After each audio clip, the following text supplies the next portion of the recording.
Today. It's noon here in Berkeley, California, and I'm so excited about today's show. If you've watched my broadcast before, you'll know that I cover unemployment and inequality. Today, we're going to talk about something that affects those topics and just about everything else: coronavirus lockdowns. We'll investigate and discuss what is fact and what is fiction when it comes to the utility, effectiveness, and our perception of effectiveness of shutting everything down. As the pandemic rages on, the virus is killing people and shutting down intensive care units. And beyond that tragedy, we have the crisis of unemployment, that millions and millions are without work and without enough money or sometimes any money to live. Many people also don't have job prospects, despite how hard they try to find and apply for work. That is because there are way more unemployed people than jobs. This week, I spoke with a woman who has applied to over 300 jobs and has only gotten a handful of emails, even acknowledging her application.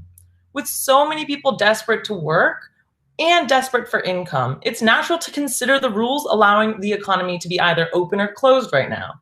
So to talk about that, we will have on Annie Weinstein from the San Francisco Chronicle, who is my friend, to speak about her reporting on coronavirus lockdowns. She will discuss why people in the Bay Area have become more skeptical of recent lockdowns and whether their concerns are based in facts. So we will get her on now.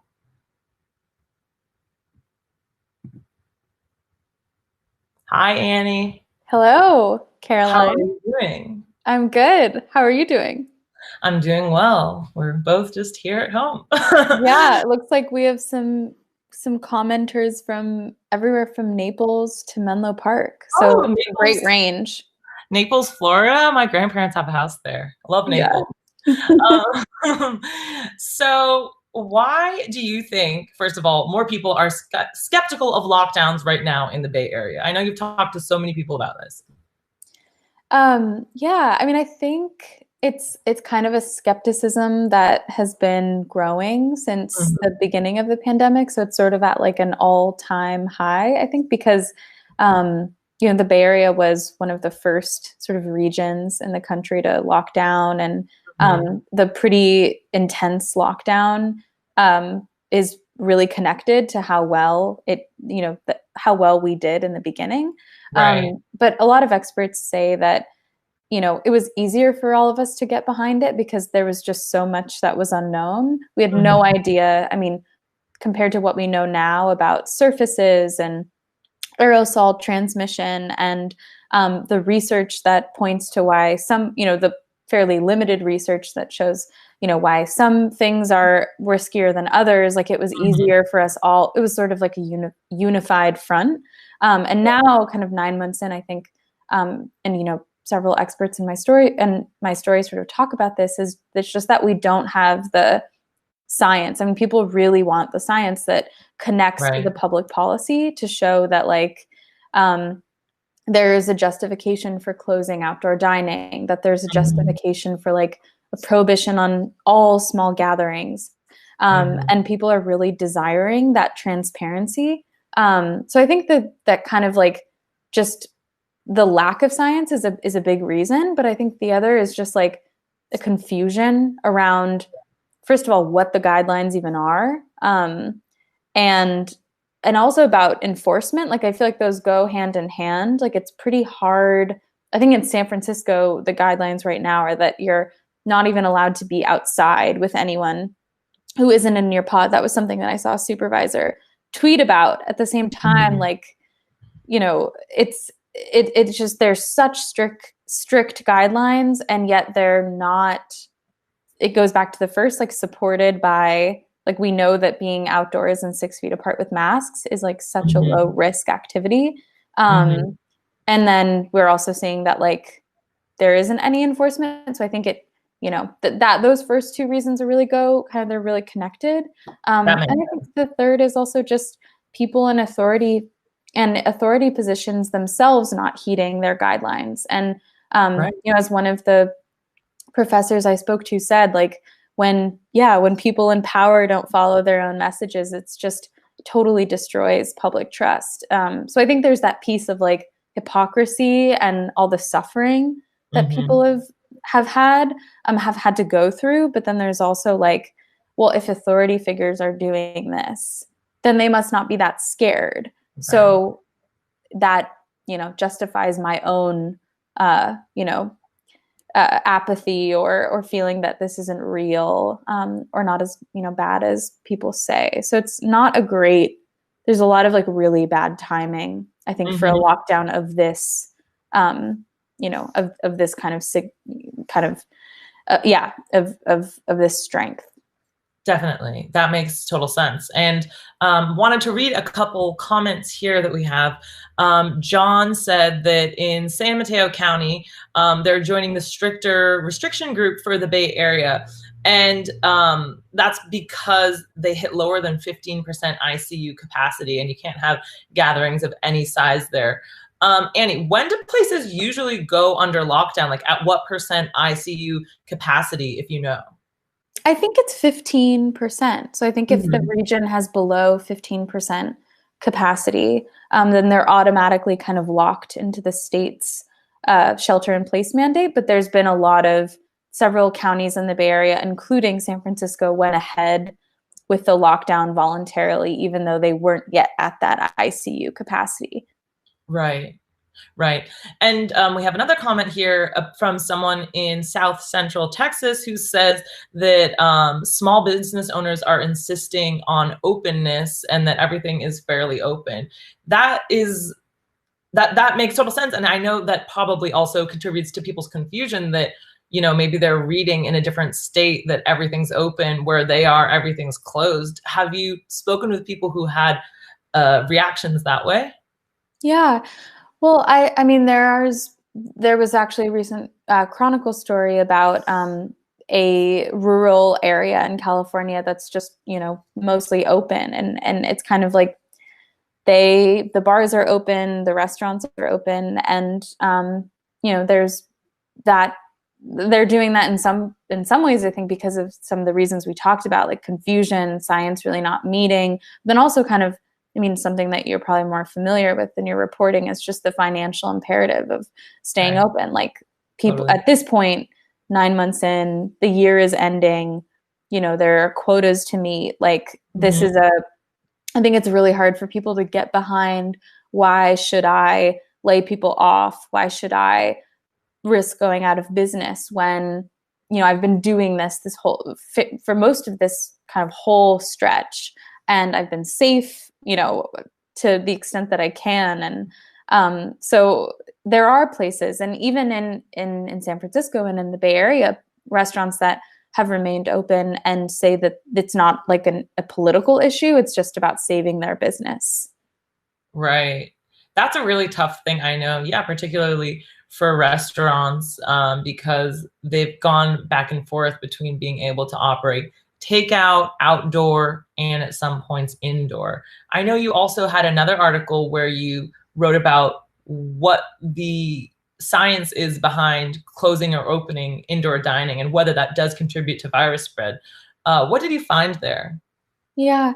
So the science is, like I said, extremely limited. There were 2 studies that experts cited, and the first was one by the CDC, and it included dining as a risk activity, but it didn't distinguish between outdoor and indoor dining, which is a pretty important clarification. Right. There was also a Nature study that found that dining was included as a higher risk activity, but it didn't model any of the mitigation procedures of ventilation, masking, and other things. So it's one of also those things where like the science is so abstract that it doesn't reflect kind of the processes that are in place to make it, right. We need a study that actually is modeling for those things. I think there's also beyond like research, national research and international research, there's just like, we're at least in the Bay Area, from what I understand, indoor dining is, by a few measures, much riskier than outdoor dining, but outdoor dining was not really driving the spread of cases here and the surge that started in mid-October. And I think it's also really complicated for a lot of reasons to even pinpoint like what exactly is driving the spread. Experts have said, our contact tracing just isn't up to par, isn't up to snuff with so many other places in the world. And it is, in September, when a lot of us were living like fairly normal lives, had our pods, had our indoor dining, outdoor dining, whatever it is we chose to do, I think it can be hard to trace exactly. I've heard from several people like who have gotten sick that they just had no idea where, they really didn't have any idea where they got it from. Could have been a variety of places or people. So I think that's a challenge, but we have seen that there has not been like a significant risk associated with outdoor dining. At the same time, and this is what experts say, like outdoor and also dining, that looks so different depending on where you are. And there are a lot of places in the Bay Area that, certainly were operating more like crowded bar scenes than outdoor dining. Like there's a big kind of difference depending on where you go. Totally. Yeah, it's definitely a scale. Yeah. So I wanted to talk about something, along these lines, which is the impact of some people working from home and others working in person. What are your thoughts there? Well, the impact is just that it again exacerbates the sort of intense and unequal stratification that has already been made worse by the pandemic. So I think I don't have numbers really for like how retail stores or restaurants were doing in the months that they could open in like a variety of capacities, indoor and outdoor. I think obviously much better than just takeout. And so I think, for a lot of people who are working from home, like myself and you, like this new lockdown in some ways doesn't look any different, other than the piece around not being able to meet with as many people, obviously, in like outdoor and indoor dining. But for people who are working in person and essential workers who are just so at the whim of like whatever wave, comes with how we decide to shelter in place or not, it's, it means that people who are working at restaurants or in retail capacities will just have to, they are probably already expecting to be or have already been laid off or furloughed. And it's a really kind of irregular and mercurial kind of like lifestyle obviously the gig economy that has already been so unstable as it is. Right. So I think the impact is really, really different. And it feels like there's almost two parallel realities of how this lockdown affects people. Absolutely. That's absolutely true. And also returning to your point about how certain people sort of start working, stop working, they're at the whim of these lockdowns. A lot of those people also are simultaneously navigating unemployment and, going on and off unemployment. And some people, they also have such low incomes that they can't receive unemployment, or the unemployment they receive is like so little. So it's really, throwing a lot of people who are in those jobs into a really tough spot. It's just, beyond the financial difficulty of that, it's psychologically difficult to be, moving all around and totally unsure of what you're doing. And that is just not the case for people who work from home and have a more stable, relaxed environment where they're working. So kind of in terms of the psychological impact, I would like to talk about some things you brought up in your article, which is, when people think about decisions to follow the lockdown orders or to defy them, what is going on there? I know you have a bunch of different psychological terms that you kind of outlined in your article that were really informative. Yeah. Well, I think the psychological terms that sort of are at play with in the lockdown are very much also, they play a role in our everyday lives and the things we decide to do, decide to fear, decide to kind of forget about and shrug off. So they're very much like baked into, embedded in the way that we kind of operate as humans. But one was called motivation cognition, which is a fairly simple term. And I think a lot of us can relate to it, not just with this lockdown, but in other cases in life. And it's basically a pattern in which people start with facts and argue. They start with the conclusion and find facts to support it, rather than starting with facts and arguing towards a conclusion. Right. And so this obviously is really relevant as the pandemic, became a real sort of flashpoint for like political tribalism, what camp people would be in, what they valued, what they thought was a hoax. And the sort of, intense tribalism meant that a lot of people began with the conclusion, maybe being that COVID is a hoax, COVID is a conspiracy, or just COVID is not really relevant to me in my life, or not anything that I should fear. And then finding facts, like glomming onto certain things, like glomming onto the fact that experts in the beginning told us not to wear masks. But that was also because science was a process. And at the same time, people, the officials wanted to save them for healthcare workers. That wasn't really made clear. So I think like that's one of those sort of stray facts that then can be used to support this conclusion that I don't have to wear masks because COVID doesn't matter. Right. I mean, I see someone in the comments saying that masks cause bacterial pneumonia. So, That's not true. Yeah, that's not true, but I think that might be a good example.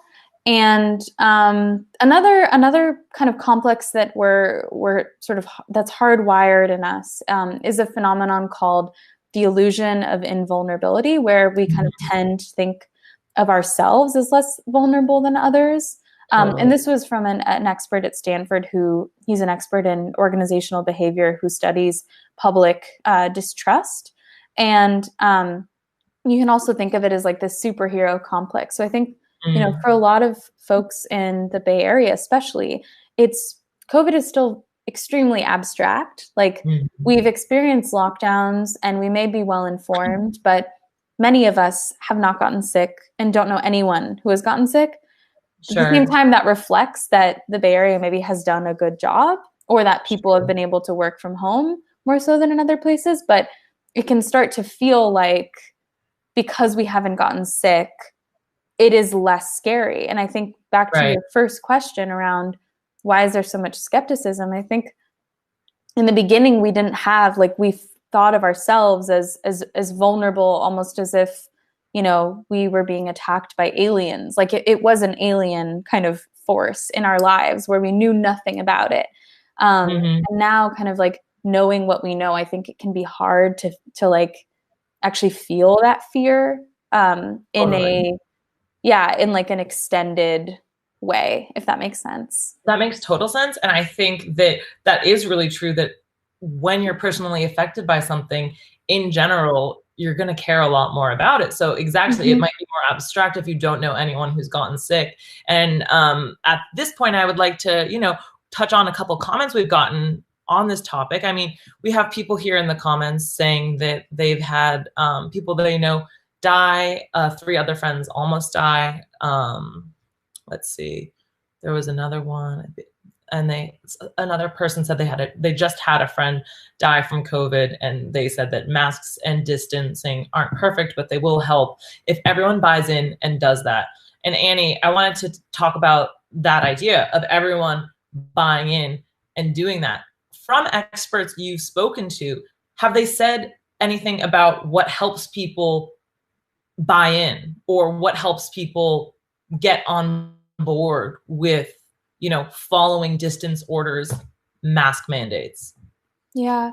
Well, I mean, what would have helped, I think, like, the US is in like a really tough position with like how regional the virus has been, and thus kind of how real it is or how unreal it is or is felt across the US. And almost, in the beginning, I think, like everyone says, that a unified strategy which we saw in so many other countries that are now doing so much better than we are, was really important. So, you know, there not being like a back and forth around mask wearing or not mask wearing. There not being a back and forth around surfaces or non-surfaces. And even those things are understandable because really we had to experience them to understand that, you know, surfaces weren't, we had to study through all this time to figure out that that wasn't the main kind of source of transmission. But I think it's also very confusing for people across the US, maybe many of whom have like family members in other places, to see just kind of the vast difference in the way that people are, like the regionalism is just really stark. I was talking to somebody recently who mentioned like they had a friend in Montana, and it's like extremely, or this is again what I've just heard from this small anecdote, that you know there's like it's like socially unacceptable. It's like a faux pas to wear a mask in certain parts because it's so, and I think that gets back to like that tribalism and that sort of like motivation cognition that sort of what your environment it plays such a big role in your ability to buy in or not buy in. And so I think a unified strategy, unfortunately we didn't have that. I don't know now if it would be possible. I think it reflects just a larger political and divide of identity that we're seeing already, you know, at its high, at its peak in this country. So, but I do think that I mean, we are like very much at the beginning of the end, and I think that fact is really important, and I think can be a motivator to like follow this lockdown, because it's not just this like endless thing, but it can be if we don't follow the lockdown.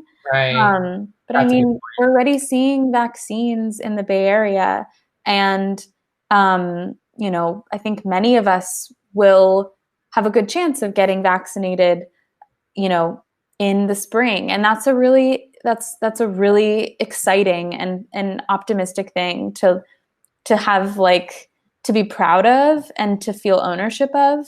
And so I think those kinds of messages are more encourage people to buy in, making them feel like they're a team, making them feel like they're part of something, they are responsible for others, than like the kind of blanket punishment, like you can't do anything, you can't even do the things that we once told you were safe. Right. Yeah, it is a difference in framing too. And that sort of brings me to the next question I was going to ask. When we talk about framing, there's the idea of punishment. You can't do this, you can't do that. It's, if you're getting coronavirus, you're a bad person because you're doing this and that. Versus another approach, which is we want to close things up in this particular way because we want to protect our community at large. You can notice the differences in framing, I think, in media a lot. And so depending on where you get your news, that's going to affect your opinion about whether this is sort of a punitive measure or something that helps the greater good.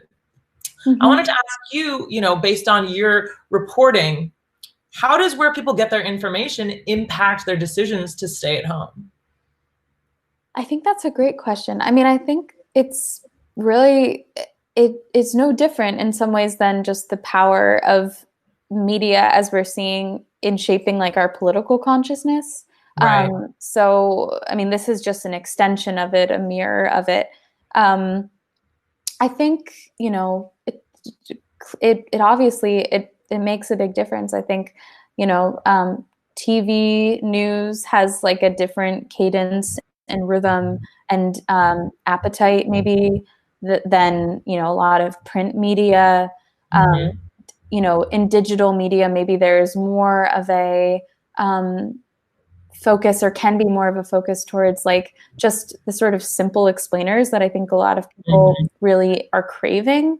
But I also think that social media, like as kind of trite as it is to even mention that, plays, I think, has been one of the most significant ways that people kind of implicitly get their information. Sure. And it's obviously played such a role in shaping our lifestyles, what we think we should do, what we think others are doing. But I also think it's, it's been pretty significant in terms of the way that we look at the people around us in our social network. And in some ways, we're looking to them for cues as to how we should go about this lockdown. And I think, even just in my personal experience, I feel like I've seen more people than ever before, really, like, and also maybe it could be because it's December, but like Tahoe, that there's like a travel ban in Tahoe, and yet I'm seeing like, so many photos of people in large groups going to Tahoe. And I think in no way is that shame, but I think it does kind of enter your mind and sit in there and gestate and kind of subconsciously influence the ways that you read certain things or decide to make decisions. And I think us all at home spending a lot of time online, spending a lot of time like feeding on those like implicit messages from other people, I think can complicate things even more. 100%. And, when it comes to social media and when it comes to our consumption of news, we're talking about these things within the context of politicization. So generally, and I know there are probably a million answers to this, Annie, but why do you think that following orders has become something that is politicized and is sort of inherently political? Well, I think I think the pandemic and our response to it has been now inextricably connected to politics because of the role that President Trump played in the messages and in the motivations and in the cognitions that he had about the virus and its origins and how it should be dealt with and how millions of Americans should deal with it. So I think there's like an incredible power that was left and imprinted, by that leadership in terms of how we responded to and then navigated the virus. From the beginning, just like Republicans and Democrats were not on the same page about how the pandemic should be dealt with. So I think already in that like partisanship we're already seeing that sort of erosion of like just a unified strategy. So it became political from the beginning, and I think has continued to become political as the country is continuing to kind of figure out, like your show title, what is fact and what is fiction. Even like who is the president of the United States? Like I think even starting there, it becomes hard to untangle ourselves from the web that we've gotten into. Absolutely agree with that. So wrapping up here, we have just a couple more questions. I wanted to ask you, we touched upon this earlier, but I think it's worth mentioning again, and it definitely ties back into the politicization that we're talking about. How do inconsistent rules, county by county, statewide, and even nationally contribute to confusion and oftentimes resentment? Yeah, well, I think it goes back to what we talked about in the beginning. Like it's really hard. Even if you take the example of like, a parent, two parents and a child, hearing rules from one that then counteract the other's rules, like it's very difficult for that parenting, I assume, to get done. And I think we're seeing that on like a mass scale, where you go one place and then just several miles away, there's a totally different code of an ethos and also truth. And all of these varying truths, I think, can make it hard for us to feel confident in what we think and what people around us think, or what we've been told. So I think that inconsistency is really hard. There's also one psychology professor that I spoke to, and this part didn't get into the story. Like he had a study, and it was about something really different. It was about like the use of laptops in class, and the gist of the study basically out of Stanford was that like students who were told in the beginning of the semester, you can't have your laptops in class, versus ones who were told like maybe encouraged not to, but it wasn't enforced, reported then like greater levels of satisfaction with having not had laptops in class. And I mean, I think that's a slippery slope, and I'm not implying that like more enforcement is good at all. But I think in terms of like, just there needed to be like, this is what we're doing. This is what all of us are doing and will do because of X, Y, and Z, because we know this, this, and this. And even from the beginning, having a tug of war over like tiny facts makes this kind of big task really difficult. And I think, I mean, even some comments here like has led to a lot of emotional distress, depression, and confusion, and like just a feeling of mistrust and this dysphoria. So I think that inconsistency is really difficult, and can also make people who have been so isolated and have been trying so hard and making sacrifices feel resentful for kind of having to be maybe punished for other people's mistakes. Totally. Yeah, I agree. And the idea of punishment is something that is so fraught inherently and politically as well. So when you bring that into the mix with public health orders, it's just kind of overwhelming, I think.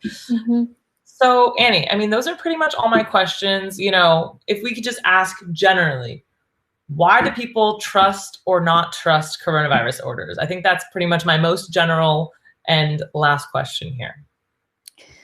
Why do people trust or not trust coronavirus? I think it's hard to answer with one thing, but I think the biggest reasons are like, it's hard to trust anything without justification. And I think that justification, if you haven't experienced it, that justification or that, that reasoning comes from science, comes from facts that, right, you can trust, and comes from a consistency, a transparency. So without that, there's not a lot of padding.